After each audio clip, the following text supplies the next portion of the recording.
Sarah, thanks so much for joining us. You're in Norfolk at the moment, near Sandringham, where the royal family spent Christmas. It was their first Christmas without the Queen, but it seems like they're keeping with her traditions, yes? Yes, hello to you, James, and a very Merry Christmas, belated Merry Christmas, I should say, to everyone watching. The royal family, yes, they returned here to Norfolk, to the Sandringham estate, just a few miles down the road from where I am, for the first time since 2019.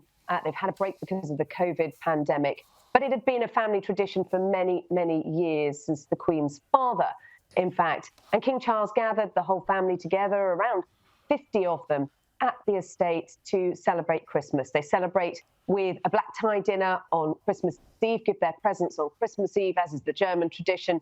And then we saw them walking to church, as they always do, a family parade along the lane to St Mary Magdalene Church, with crowds of people lining to watch them. So getting back to those traditions that the Queen was so fond of. Well, that's fantastic to hear, but even Prince Andrew was there, and he walked to church in front of the public. Gotta ask, what kind of reception did he receive? Yeah, I was really surprised, James, to see him making that public appearance walking to church with the family. Back in 2019, he didn't do it. He went to a private chapel service earlier in the morning with his mother. It could have gone really wrong, couldn't it? Because you can't control the reaction of the public. But this is a largely pro-monarchy crowd who turn out on Christmas morning and queue up to get their spot outside the church. And actually, he got a pretty warm, if muted, reception. He even had a joke with one member of the crowd. So I think they will be relieved at how that appearance went. Yeah, I guess you'd have to be a special kind of person to get up early on Christmas morning to heckle somebody. So, you got that going for him. But King Charles delivered his first ever Christmas message this year as well. And his mother set a very high bar with those messages over the years. I know a lot of people here in Australia always loved watching those messages when they came out. But how did you rate the new king and his first Christmas message?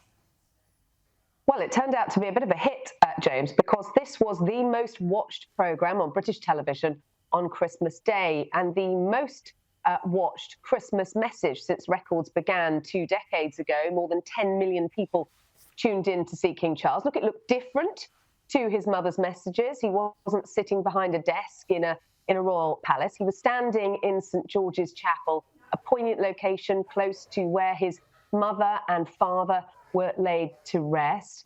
And it was potentially more political than his mother would have been. He addressed the cost of living crisis, and he also paid tribute to health service and public sector workers, many of whom have been out on strike lately. And he wanted to embrace all faiths. This wasn't just a message of Christian faith. He praised those of all faiths who had got together over the course of the last year to help those in need. And I mean, the new king, he's, as when he was Prince Charles, of course, he was known for being very ecumenical and being about all faiths, and also being somewhat more political. How do you think people are going to receive, over the long run, a king who might be dipping his toe a little bit more in those sorts of waters?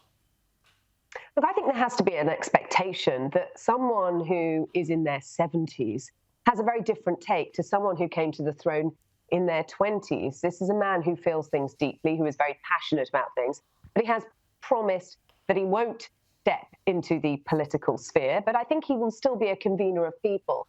And when it comes to his approach to all faiths, we know that is absolutely fundamental to how he wants to reign. And I think it sets the tone for what we might see in the coronation next year.